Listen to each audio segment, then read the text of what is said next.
with the crazy designs and out-of-this-world structures. To me, it's the most spectacular architectural style of the 20th century. I love petting concrete.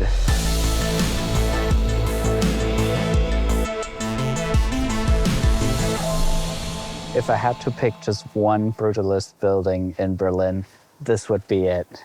The animal testing laboratories. It's very rare for architects to build something that looks sinister and dangerous. And with brutalism, one of the ideas is that a building should portray on the outside what's happening inside. In 1969, we're at the peak of the space age. Man landed on the moon, and we're entering the future. It really looks like a battleship or maybe a Star Destroyer.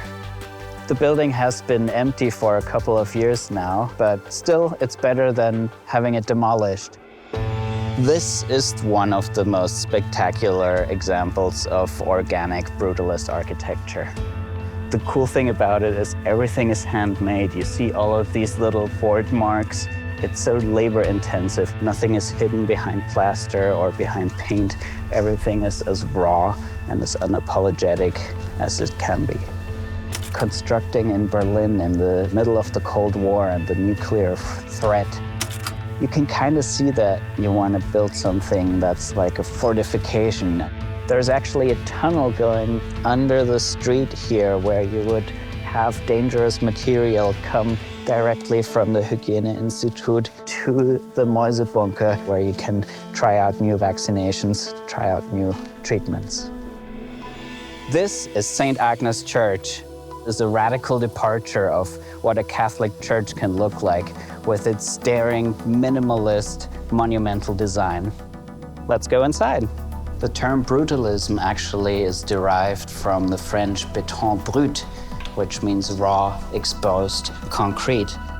This church has a very special and unusual way of doing it. What looks like plaster is actually something called shotcrete. It is pumped through at high velocity through a hose onto a metal grate and stays in place. It looks like it's just a surface, but it's what holds the building together. When you reduce religious architecture to its bare essentials, all that remains is light, space, and material. This is one of the very rare examples of brutalism in the eastern side of Berlin. It looks very different from the other buildings because here you actually don't have exposed concrete. And you could also use different terms like Socialist Modernism to describe it. This is special because the architects really considered every scale, from the surroundings of the city down to every single seat. Everything is custom furniture, and it's still in its original form.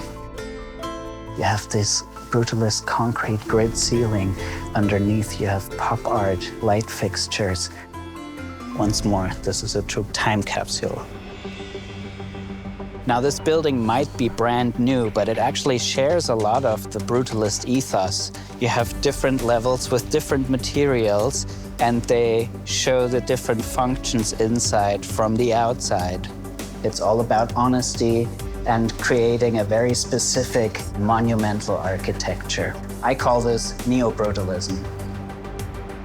Now, these 5 buildings only scratch the surface of what's possible with brutalism. There's so much out there. In Berlin alone, there are over 50 buildings, some of them still in danger of demolition.